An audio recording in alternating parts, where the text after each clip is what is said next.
Gentlemen, this is what happens in the Bronx. You see this? This guy, he's ossified drunk, the poor guy, and his friend is trying to pick him up to help him. You see this all the time out here. You'll see Mexicans, and I'm not, racist, I'm just telling you the truth. It's predominantly Mexicans.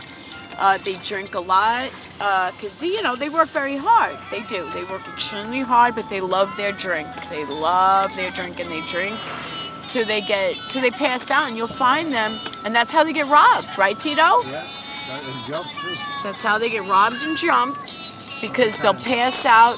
Where do they usually pass out, Tito? In the sidewalk, in the hallways, everywhere. Has that been for a long time? They've been doing that, right? Yeah, some of them camp by the liquor store. Right, that's true. That's very true. Well, but they are very hard workers, though. Yeah, a lot of them are working. Some of them are just dedicated themselves. They're what? Some of them are just, they don't work. They just stay drunk all day long. Really? I thought most Mexicans work really hard. Yeah, they do. And they get paid shit. It's sad. When they become like really addicted, they stop working. A lot of them violent drunks too? Yeah, that happen a lot. They could be humble when they buy it. Yeah. It's not hard to figure out. It's easy. But I mean, like really violent. Like they go outside and they trying to get they try to create fights with other guys. Oh yeah? Yeah, and that's called beer balls. That's why they ended up being beat. They beat the yes, shit out that's true. That's very true. Yep. But that's like. All right, look at my baby, everybody. Look how cute he is. Look at that cute little face. He's an angel, my loves. He's a sweetheart. Look at those curls. Look at the beautiful hair. I love his hair. He has my hair. It's so beautiful. But he also has his cousin Michael's hair. My cousin Michael had the same exact hair. A little more curlier. But no, his hair is very good. It's just sometimes the conditioner will weigh the curls down. Yes, honey, I'm going to skip the ad, honey. I know those annoying promotions, right? Okay. Okay, calm down, baby. It's okay. This is a beautiful church right here. Right there. That church is very old. Tito, please, with the break, honey. No, you have to pay attention, honey. That's why I always tell Tito to always keep your distance from the driver in front of you, especially when it's raining, because you get the oil, you get that black ice, the oil slick. Black ice is really usually when it's really cold and it rains or snow, you get that slick and you can't see it. The black guy, that's why they call it black ice, because it becomes pretty much undetectable until you wind up hydroplaning on it. And you can hydroplane also when it rains. You're going a significant speed. Your car will actually lift off on all four wheels, will lift off the ground for not too long, maybe a second or two, but still. It is amazing how, because the inertia builds up, and what happens is it builds like an air current underneath the wheels, and the air pressure and the water together, because the slickness of the water is lubricating the wheels, and then the oil that comes up from the tar, okay, and then the air, like I said, because of the speed that you're going, is a combination that causes hydroplaning. So your vehicle will actually lift up off the ground for a couple of seconds, as far as I know. Maybe it goes on longer than that, but and the description I'm giving you is all off the top of my head. I think about the probability of how this could happen and the occurrences that take place and the different things that happen while this occurrence is taking place, and I think about it and I come up with my own ideas, and usually they're pretty much on point. Because you do know that when it rains, what happens is the tar on the roads, they give off oil. The oil rises to the top. Okay? That's why sometimes if you look at it at a certain angle, you can see like an iridescent hue. That iridescent hue, or rainbow rather, is the oil. And it also comes from the vehicles. You know, the vehicles that leak too, you'll see that hue. It's amazing. It really is. And the weather today is absolutely sporadic and unpredictable. It started hailing again. Right, Tito? Yeah. Really bad too. And then the sunlight came out. Yep, and then the sun came. So it started hailing like the video I gave before. Then it cleared up. It was good. You know, the clouds were still in the sky, but they weren't letting down. The sun came out. It wasn't obscured by the clouds. The clouds were set off to like the side in the distance. And then when we were driving again, it started letting down even harder, right? Yeah. Even harder. Look, see? You see how the sun is out, but the clouds also? It's called scattered showers. But those weren't just regular scattered showers. They were mixed with sleet and little hail pellets. I think there's a bunch of different terms of the severity of the ice pellets. I believe there's sleet, slate. I could be wrong with the slate, guys. Now, this is all off the top of my head, okay? I'm not a meteorologist, but I attain a lot of information from things I hear. So as far as I remember, the sleet, slate, hail, okay? And the hail can be a variation of sizes, like I said before, from anywhere the size of a dime. But of course, oh my lord, are you kidding me? Poppy? What happened? Are you alright? No, I didn't see the light. Okay, but honey, listen to me. You have to pay attention, baby. Okay? I'm not criticizing you. It's just it's dangerous. You're right. And it can, the size can vary, like I said, in the size of a dime, okay? But it'll be a sphere, okay? It'll be Like a baseball. like a ball, a sphere, yeah. Little spheres, size of a dime, a sphere the size of a quarter, a ball the size of a golf ball, but they even get, like, there's so many different variation of sizes. As a matter of fact, Some are harder than exactly, the consistency can be harder, some can be more water-based, meaning liquefied, because it's water either way you look at it, but it's different states, physical changes that the water's going through. Okay, it's a physical change. A physical change is different than a chemical change. Okay, yes, baby, I got you. I got you. So yeah, the water goes through a physical change. Okay, no problem. He gets frustrated when it goes to commercial. Honey, I have to wait till it says skip it. Okay. All right, no problem, baby. It's okay. Don't get frustrated, baby. I'm here. I'm here, baby. Don't worry, sweetheart. Wait, look how sweet he is. My baby's a good boy. My baby is an indigo child. He is so intelligent beyond his understanding. I don't know if he knows how, he probably does. He is so different and smart, and he analyzes, he's so analytical and observant, and he examines every little detail of things. Like you can see his eyes. Like if he's looking at a book, he'll look at all the little details, the little faces, the little phases that the character's going through in motion. Meaning, like if it shows it going from one step to the next, he'll look and then look and look at each of the steps. and he'll look at the different facial expressions. It's just so amazing to see your child be so intelligent and so in tuned. And he's very kind because the way he treats his stuffed animals, yeah, he'll throw them like any other kid.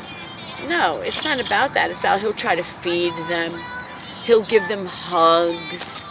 He'll communicate with one to another in his own little language. So sweet. He's such a sweetheart. And I'm not just saying that because it's my own son. I'm saying it because it's the truth. He's so intelligent. He's just so... And he's so in tune. It's just hard to explain. He's above this realm. He sees things for what they really are. He gets that from me, you know, because I'm not conformed to the ways of this world. But Tito, yes, you have some of those qualities, but you need to embrace them. You're inhibiting them from coming out. You are also an indigo. But the problem is when you suppress those feelings and don't explore the possibilities that you can have with these gifts that God has given you, that's when you become stagnant within your own self. And there's no progression. You understand what I'm saying? But if you embrace the gifts that God's given you and feel free and liberated from them, as like a breath of fresh air, that wow, I was given these gifts, so let me enhance my state of being. Let me enhance my son's future and his present state of being. You know, that's what it's about. It's not about us. When I want to better my life, like, okay, before my son was born, you know, I didn't reach out to anybody for help because I was good. And I still am good. It's just, the thing is, you want more for your children. You don't want your children living in a shelter where you can't have a couch or chairs to sit down. Yes, and I always think about children in third world countries. And you know what? I find it to be shameful. I find it to be an utter disgrace when people have to look at other people's misfortunes. Okay?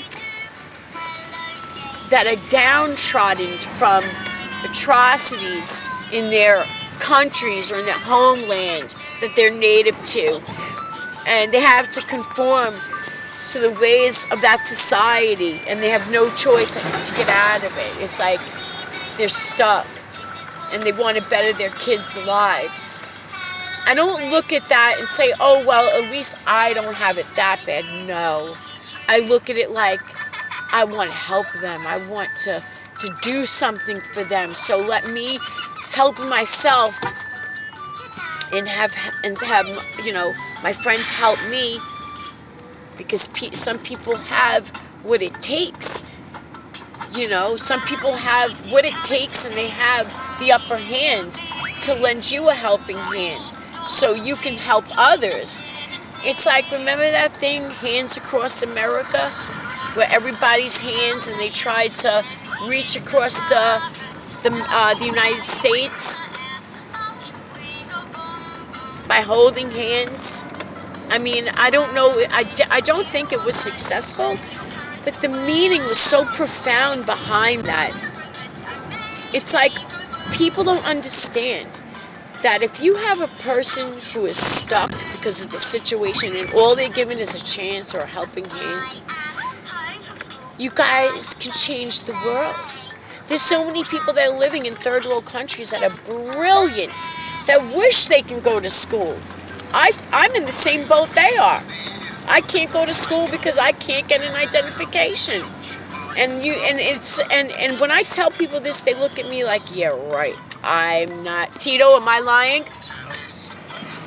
How many times have we tried to get an identification for me? Bunch of times. And what do they tell me every single time? Because you don't have, you have to get the name. You don't have to prove for the other people.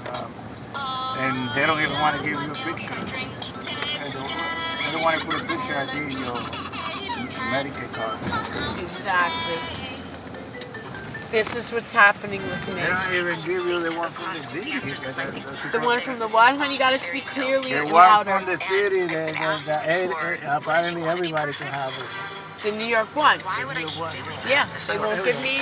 They won't put a picture on my benefit card. Document the people how far The day. they give it to them. Yes. They don't give it to you. Exactly. And like I said, when I tell people this, they absolutely do not believe me. They think that I am just procrastinating, or they think that I'm just saying that so people can, be like, oh, what a shame.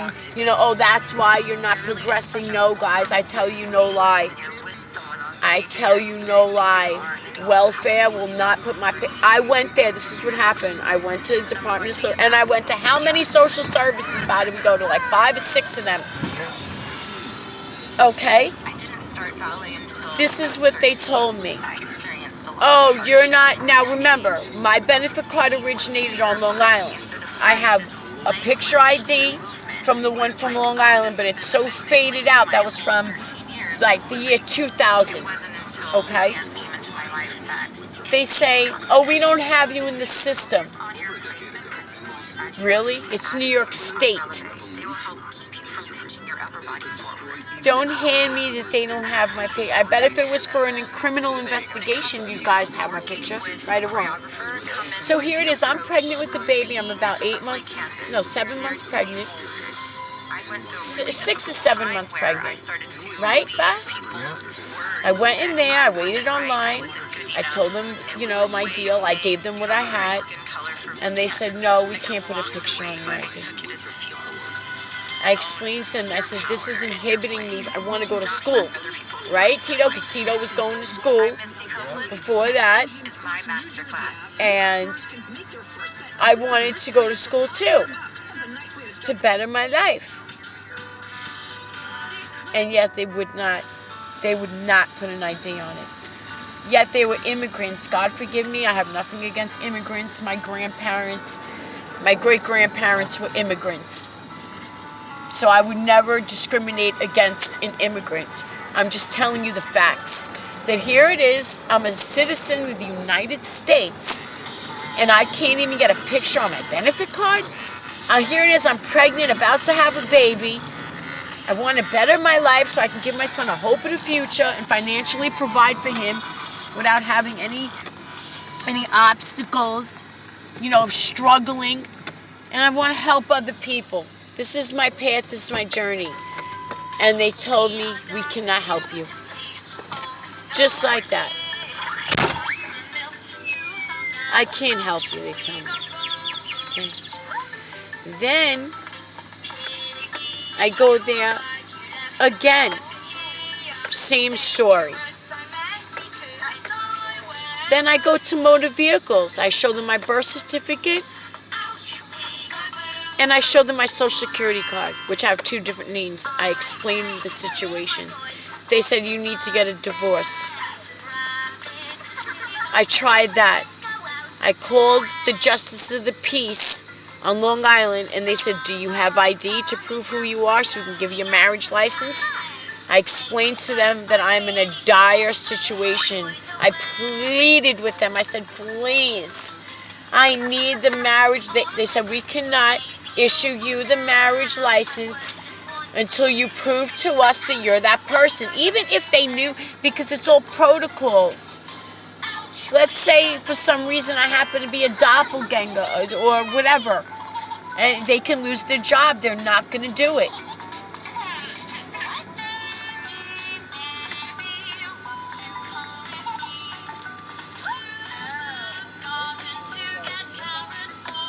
What? Where'd you find that? Yeah, those are mine.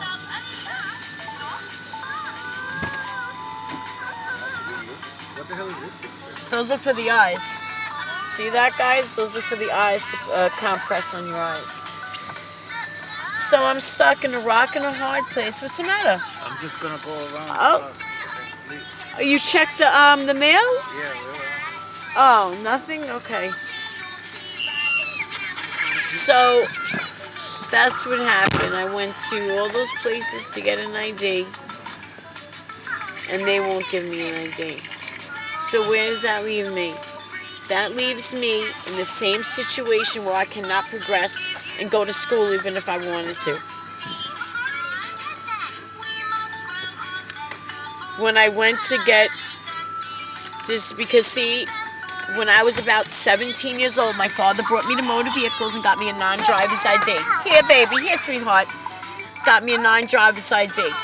Okay? Of course, I don't have it anymore, but it should be in the system. And unfortunately, what happened when you looked up, Tito? I don't want to be inaccurate. What happened when you looked it They up? said that you have to go in person and bring all the identifications again to make the point because it's been too long. Right. So there's my dilemma. Okay, baby. Okay, honey. Let me help you sleep. Okay. Yes, Bobby, can you make him a bottle? Thank you, sweetheart. Daddy's making you a baba. Daddy's making you baba, baby. Okay? Wait, Cocomelon, honey. It's all right, sweetheart. Don't worry, baby. Yes. Wait, isn't he precious, everybody? My angel. Wait, look at that face. Look at him. I want to do everything for my son, guys. When I get home, guys, I'm going to read you what I wrote so far. It's coming out really good. I just want to thank you, Chris, for helping me. I have no words to tell you how grateful and how humbled I am to have someone with your rapport and stature and just everything. Your whole status is amazing. You know, you're a physicist. You know, you're a great photographer. You're an excellent journalist. And I'm not just brown-nosing you. I really mean this. I would not say that if I didn't feel that way. I'm very straight up and straightforward. You know? So I just want you to know that. And I want to thank everybody who watches me. Thank you guys for watching my videos. I appreciate it so much. Thank you for everything. Thank you for the encouragement. Thank you for the thumbs up. Thanks for being a friend. You know, I appreciate it, guys, so much. Okay, so God bless you guys and have a wonderful day. And I'm going to make another video now where you guys can see my face. And in Hunts Point, I'm going to tell a little experience, okay? Get right back at you. Ciao.